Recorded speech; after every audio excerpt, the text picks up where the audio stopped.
સહજાનંદ સ્વામી મહારાજની જય, હરિપ્રસાદ સ્વામી મહારાજની જય, આત્મીય સમાજની જય જય જય, દાસના દાસ થવાની જય જય.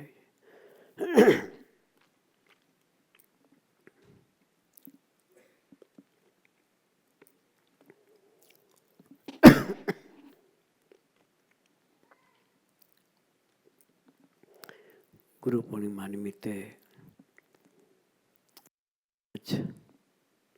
ભેગા થયા છીએ. ગઈ સાલ બધાના દર્શન થયા હતા. આજે ફરી દર્શન કરવાની તક મળી છે. ખૂબ આનંદ થયો.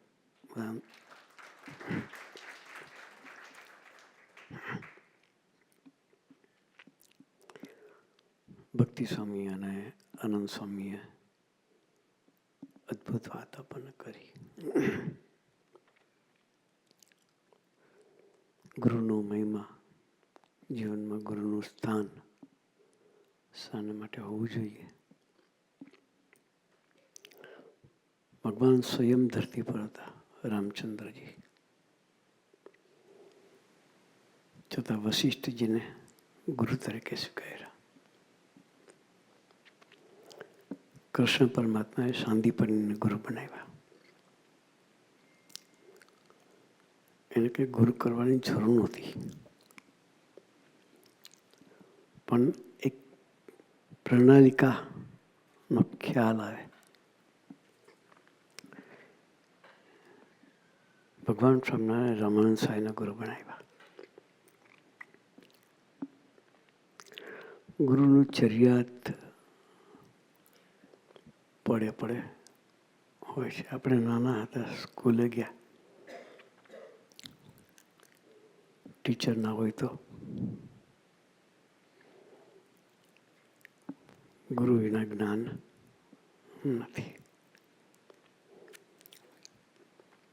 ઘરમાં મધર એ ગુરુ કહેવાય. નાનપણથી સારા સંસ્કારોનું જતન એ માં કરે છે.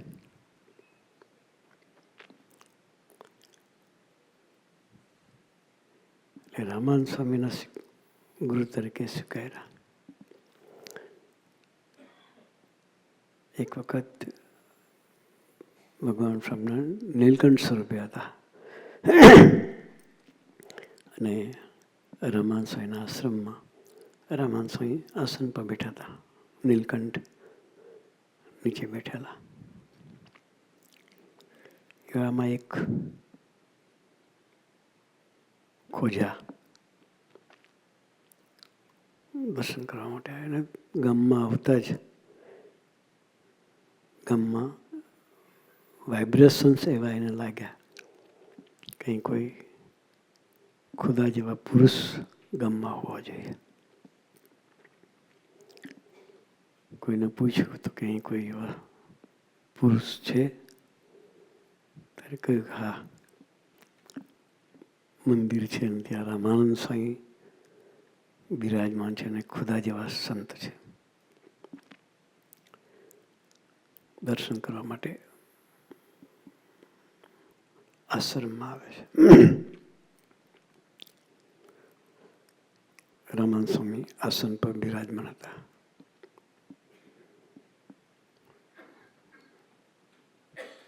ચરણો સ્પર્શ કરે છે. નીલકંઠ વાળને નીચે બેઠેલા. એને દ્રષ્ટિ કરી, પેલાને સમાધિ થઈ ગઈ. સમાધિમાં 80,000 પૈગંબરો સાથે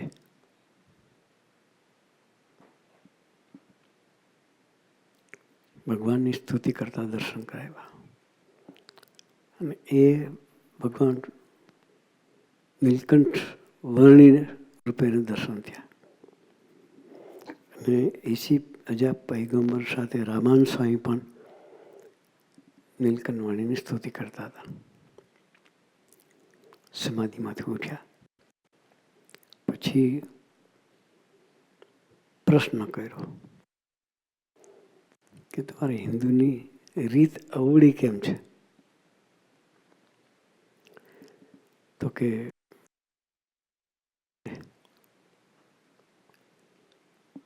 ઓલિયા ગાદી પર બેઠા છે.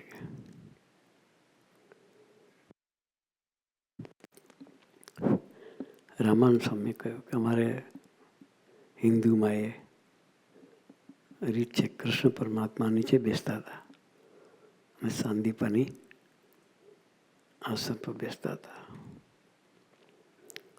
એ ગુરુનો મહિમા સમજાવે છે.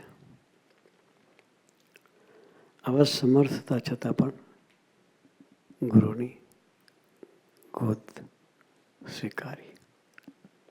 આપણે તો મેળવવાનું છે, એને તો કશું મેળવવાનું નહોતું, છતાં એને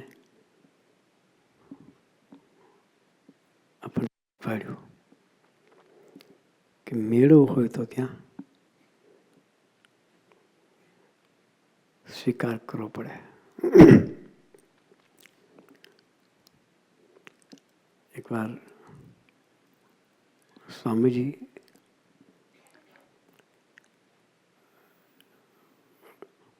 બોમ્બેથી એક યોગા માસ્ટર સ્વામીજીને યોગા શીખવાડવા માટે આવતા હતા. એટલે થોડો સંકોચ રાખે સ્વામીજીને કોઈ બી કેવું હોય તો, કારણ કે સ્વામીજીને ગુરુ માનતા હતા કે સ્વામીજી મારા ગુરુ છે તો એને કઈ રીતે સૂચન થાય એમ. એટલે સ્વામીજી કહ્યું કે હું ભલે તમારા કરતાં ઉંમરમાં મોટો રહ્યો, તમે નાના છો, પણ અત્યારે હું તમારો શિષ્ય છું. કે મારે તમારી પાસે પ્રાણાયામને યોગા શીખવા છે. મારી કોઈ ભૂલ થાય તો તમે મને કહેવાની, તમારે મને ખખડાવીને કહેવાની, તો હું પરફેક્ટ એ કરી શકું. કે આ છે ગુરુ શિષ્યના સંબંધની વાત. આપણે બધા નસીબદાર છીએ કે સામર્થ્ય હોવા છતાં પણ દાસના દાસ થઈને સ્વામીજી જીવતા હતા. ભક્તિ પ્રિયે વાત કરી, યોગીજમાનના જીવનનું દર્શન કરાવ્યું. યોગીમાનને કોઈએ કહ્યું કે પેલો કાગળ વાંચો, કે તમારા આશીર્વાદ તો ફળતા નથી, કામ થતું નથી. જાહેરમાં વંચાયું. એ અસમર્થ નથી, પણ દર્શન કરાવે છે. હું તો નડિયા ચાલુ હોઉં છું, જે કંઈ કરનાર છે ભગવાન સ્વામિનારાયણ છે એવું માનીને જીવે છે. એનામાં રહીને ભગવાન કામ કરે. જે દાસના દાસ થઈને જીવે એનામાં પ્રભુ કામ કરે. એટલે સ્વામીજીએ આખું દરેકને હેત કરીને માર્ગે ચડાવ્યા છે. પોતે ગુરુ તરીકે કોઈની સાથે નથી વર્તાવ કર્યો.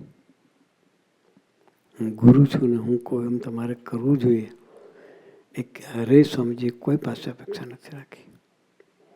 દરેકના લેવલે ડાઉન ટુ અર્થ જઈ નિર્વ્યાજ પ્રેમ આપીને પરિવર્તન કર્યું છે. એકના લેવલે સ્વામીજી ગયા છે. આનંદ સ્વામીએ કહ્યું, આનંદનો દીકરો ચિરાગ મોટા આંતરડાનું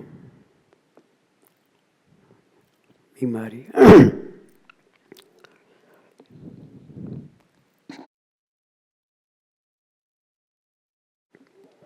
ડૉક્ટરે કંઈક આંતરડું કાઢવું પડશે. બધા કહ્યું કે ફાસ્ટ ફૂડ વધારે ખાય છે ને એટલે થયું છે. સ્વામીજીએ એ વસ્તુનું પોષણ ના કર્યું. સ્વામીજીને ખબર હતી કે એનાથી થાય એમ, પણ છતાંય સ્વામીજીએ પ્રેમ આપીને કહ્યું કે તું ચિંતા ના કરીશ, એને લઈને થયું છે વિચારમાં ના રહીશ કે. બાકી મોરલ તોડી કાઢે, પણ સ્વામીજીએ એનું મોરલ તૂટવા નહીં દીધું. એના લેવલે જઈને પ્રેમ કરી, હેત કરી અને એને ભજનના માર્ગે ચડાવ્યો. આ કળિયુગમાં આ યુવાનો જે સોશિયલ મીડિયાના ચાહકો કહેવાય, શું કહેવાય, એના સિવાય રહી શકે નહીં. એ દીકરાઓ સરસનું પવિત્ર જીવન જીવે અને સ્પિરિચ્યુઅલ ટ્રાન્સ કરે,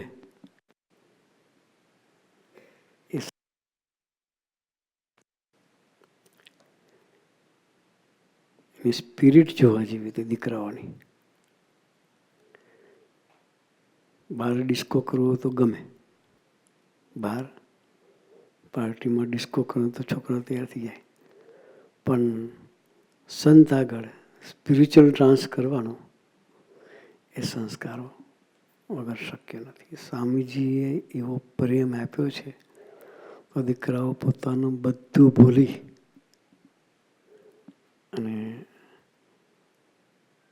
ભક્તિને માર્ગે વળ્યા છે. કોઈ જાતનું વ્યસન નહીં દીકરાઓને. અહીં નહીં, ઓલ ઓવર અમેરિકામાં બધી જગ્યાએ જેટલા સેન્ટરો ચાલે છે ત્યાં પવિત્ર દીકરાઓ સ્વામીજીએ સર્જન કર્યું છે કે જેને જોઈને હાશ થઈ જાય. ભક્તિ સાહેબ કહ્યું ને, શિકાગોમાં જ 5 થી 6 ડૉક્ટર છે જે સત્સંગમાં છે, એના જીવનમાં કોઈ વ્યસન નથી. આ ડૉક્ટર દીકરો જે એનાઉન્સ કરે છે નિજશ્રીથી છે, એ પણ ડૉક્ટર છે. એના જીવન એક પ્રસંગ સાંભળવા જેવો છે. સ્વામીજી કઈ કક્ષાએ દીકરાઓને હેત કરે છે. નાનો હતો, એના પેરેન્ટ્સ બોમ્બે રહે, બોરીવલીમાં આખો પરિવાર રહે. દીકરાને ભણવા માટે પંચગીની મૂકતા હતા. એટલે ડ્રોપ કરવા માટે એના ડેડી અને ઘરમાં કામ કરનાર એક માણસ હતો, એને સાથે લીધેલો. 3 જણા ગાડી લઈ ડ્રોપ કરવા માટે જતા હતા. પંચગીની જવા માટે ખંડાલા ઘાટ આવે છે પહેલાં. રાતે અંધારામાં ગાડી 300 ફૂટ ખાડામાં ઉતરી ગઈ. શું થાય? ગાડી ખંડાલા ઘાટ 300 ફૂટ ખાડામાં નીચે જતી રહી. કોઈ બચે? લૌકિક દૃષ્ટિએ આપણે વિચાર કરીએ તો. પણ ગાડી ખાડામાં ઉતરતા પહેલાં સ્વામીજીએ દીકરાને કાચમાંથી બહાર કાઢી લીધો. પહેલાં જ દિવસ સ્વરૂપે પ્રગટ થયા અને ગાડીમાંથી બહાર કાઢીને રોડ પર મૂકી દો. ગાડી ગબડતી નીચે ગઈ.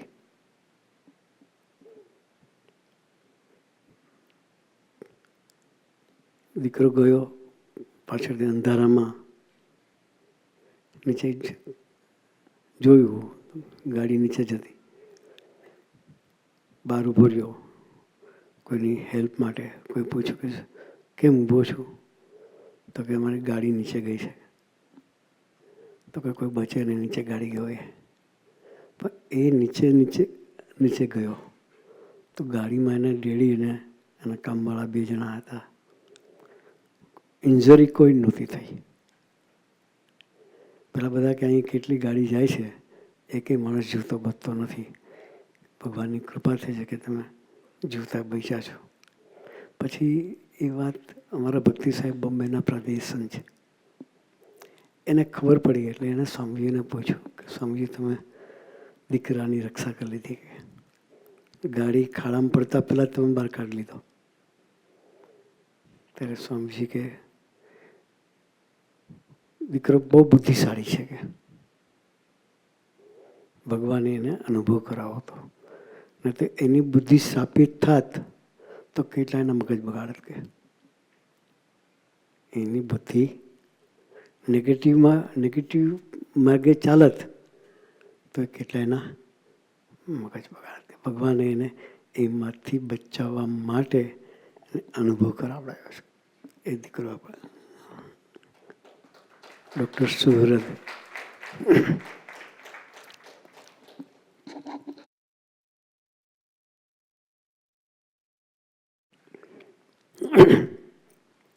એટલે સ્વામીજી નિરંતર બધાનું જતન કરે છે. એવો પ્રેમ આપ્યો છે કે ક્યારેય કોઈ સ્વામીજીને ભૂલે નહીં.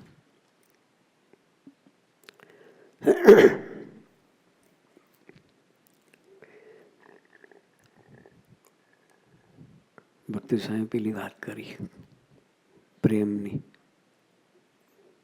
કે દીકરાને એક દીકરી સાથે પ્રેમ થઈ ગયો.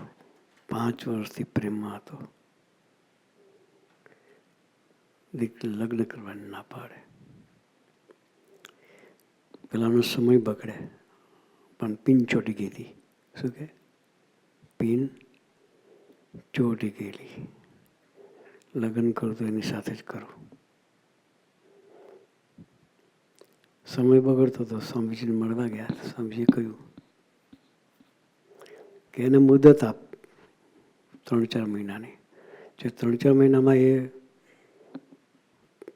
રિસ્પોન્સ ના આપે તો તારો સમય બગાડીશ નહીં. 3-4 મહિના ફરી પૂછ્યું તો પણ એ દીકરીએ રિસ્પોન્સ ના આપ્યો. પછી સ્વામીજી પાસે ફરી આવ્યા. સ્વામી કહે કે સ્વામીજીએ રિસ્પોન્સ નથી આપતી. સ્વામી કહે તો ભૂલી જાય ને હવે તો એને સરસ સારી દીકરી સાથે લગ્ન કરાવીએ. મારે ભૂલવું છે કે પણ મારી તાકાત નથી.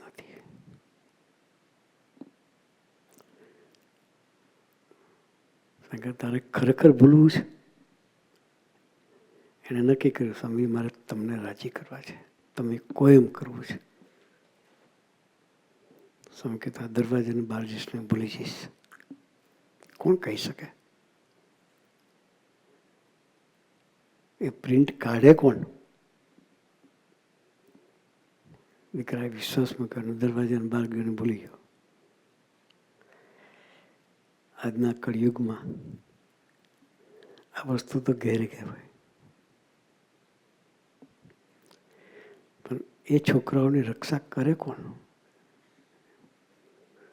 સ્વામી જેવા પુરુષ કે દીકરાઓને ખૂબ હેલ્પ કર્યો. સ્વામીજીએ પહેલી શિબિર અમેરિકાની ધરતી પર વ્રજભૂમિ પર કરી હતી. 1991માં. ત્યારે 200 દીકરા હતા ખાલી. અને એઝા શિબિરથી જ નહોતા આવ્યા.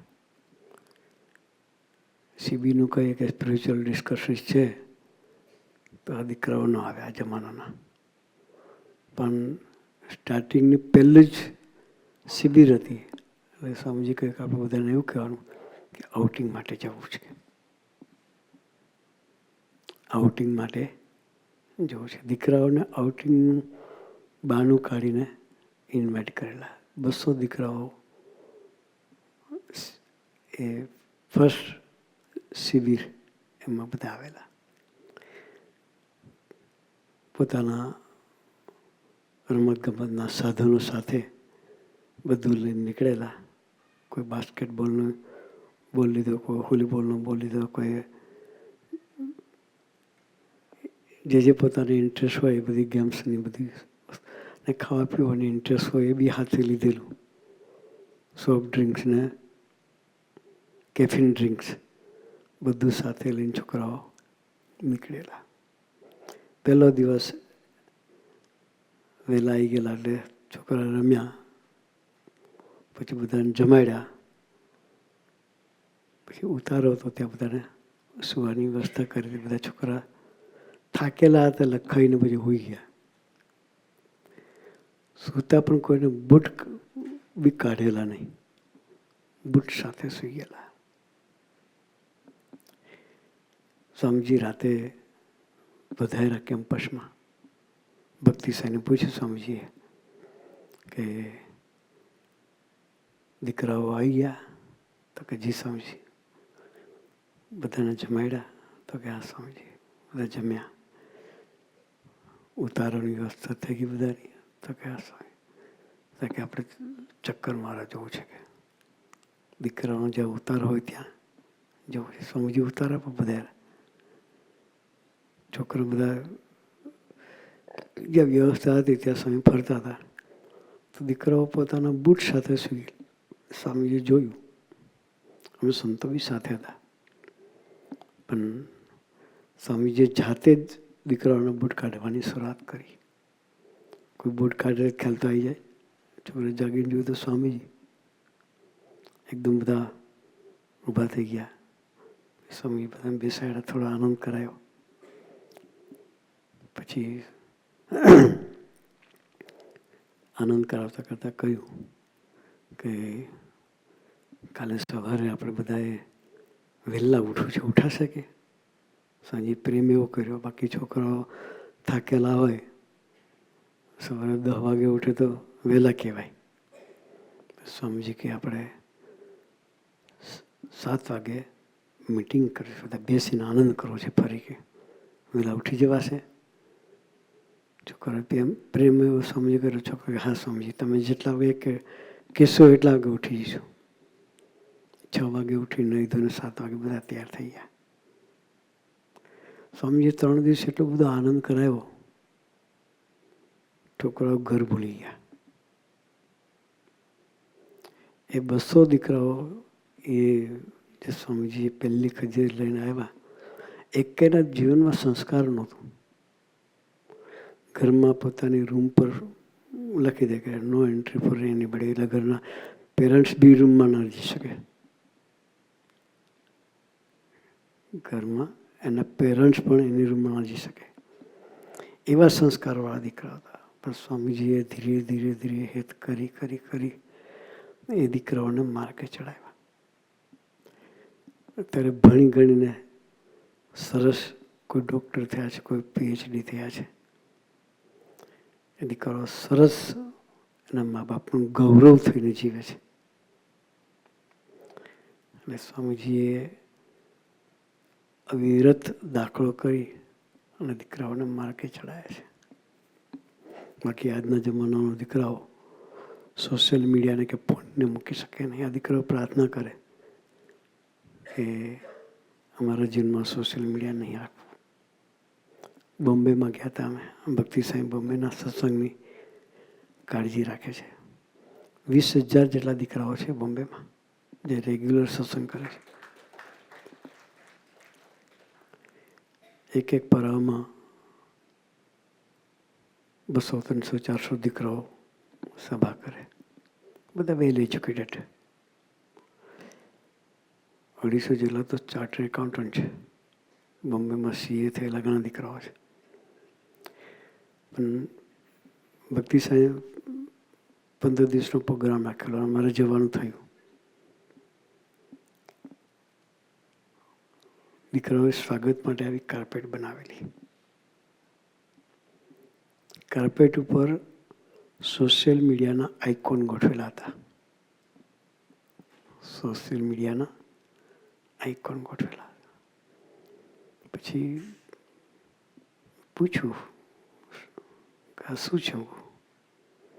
કે સ્વામી અમારા જીવનના હર્ડલ્સ છે. કે શું કે અમારા જીવનના હર્ડલ્સ છે કે આની પર ઠાકોરજી પસાર થાય તો હર્ડલ્સ અમારા જીવનમાં અમને બંધનરૂપ ન કરે. એ આજે જાગૃતતા છે એ કળિયુગમાં એ સંતમાં ન આવે. સંતો સાથેની દોસ્તી હેત એનાથી છોકરાઓ માર્ગે ચડે છે. ભક્તિ સ્વામી તો બોમ્બેમાં એક સૂત્ર આપ્યું છે, પ્રાણ જાય પણ સભા ના જાય. બાકી આજના છોકરાઓને પ્રાણ જાય પણ મોબાઈલ ના જાય. મોબાઈલને લેવો ને તો અઘરો પડે. એ દીકરાઓ પ્રાર્થના કરે કે અમારા જીવનમાં મોબાઈલ બંધનરૂપ ના થાય. ભણનારા દીકરાઓ નાના કિડ્સ હોય એ બી કે નો મોબાઈલ. મા બાપ મુકાઈ ન શકે. પણ સંતોના દાખલાના ફળ સ્વરૂપે દીકરાઓ મોબાઈલ છોડીને ભણવામાં ફોકસ થાય છે. એ સંતોનો દાખલો છે. સ્વામીજી એ સંસ્કારોનું જતન કરવા માગે છે અને ઠેર ઠેર એવા સરસ દીકરાઓનું ઘડતર સ્વામીજી કરી રહ્યા છે. તો એ સત્સંગ દરેક જગ્યાએ સ્વામીજી સેન્ટર ઊભા કર્યા છે. શિકાગોમાં બી સરસ મહારાજે એક સેન્ટર સરસ આપણને આપ્યું છે. આપણે આપણા દીકરા દીકરીઓના જીવનમાં સંસ્કારોનું જતન થાય એના માટે અઠવાડિયે કલાક એક ટાબરિયાને મોકલવાના, તમારે લઈને આવવાનું. તો ધીરે ધીરે ધીરે એક દિવસમાં પરિવર્તન ના થાય. મારા ગુણાતાન સિંહ વાતમાં લખ્યું છે, રાજાનો કુંવર હોય ગમે એટલું ખવડાવીએ એક દિવસમાં મોટો ના થાય. એ તો ધીરે ધીરે ધીરે થાય. એમ સંસ્કારોનું જતન છે એક દિવસમાં ન થાય. ધીરે ધીરે શબ્દ જેવા શબ્દો પડે એવું એનું પરિવર્તન થાય. તો દીકરાઓને સંતોના યોગમાં રાખજો. અહીં સરસ હિમાંશુભાઈને દીકરાઓ સરસ કાર્યકર્તાઓ સરસ દોડે છે. અઠવાડિયે વીકલી સભા થાય છે. દરેક જાતની એક્ટિવિટીઝ અહીં થાય છે. તો આપણા દીકરાઓને ખાસ સત્સંગમાં લાવજો. આપણી સાચી મૂડી આપણા બાળકો છે. એ જો સચવાશે તો તમે ગમે એટલું ભેગું કરી સચવાશે. બાકી જય સ્વામી નારાયણ. પણ સાચી મૂડીનું જતન કરવું છે.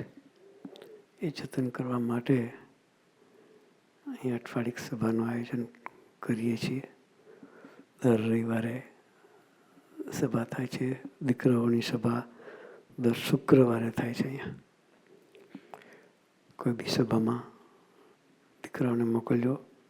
તો વડીલોએ દર રવિવારની સભામાં આવવા માટે પ્રયત્ન કરજો. સ્વામીજી સરસ સમાજનું સર્જન કર્યું છે. એ સમાજની વચ્ચે રહી આપણા દીકરા દીકરાના સંસ્કારોનું જતન થાય અને એ પણ પ્રભુના માર્ગે યાત્રા કરતા થાય એ માટે ગુરુએ આપણને સૌને અઠવાડિક સભા ભરવાનું ખૂબ ખૂબ ખૂબ બળબુદ્ધિની શક્તિ આપે. એ જ પ્રાર્થના સહજાનંદ સ્વામી મહારાજની.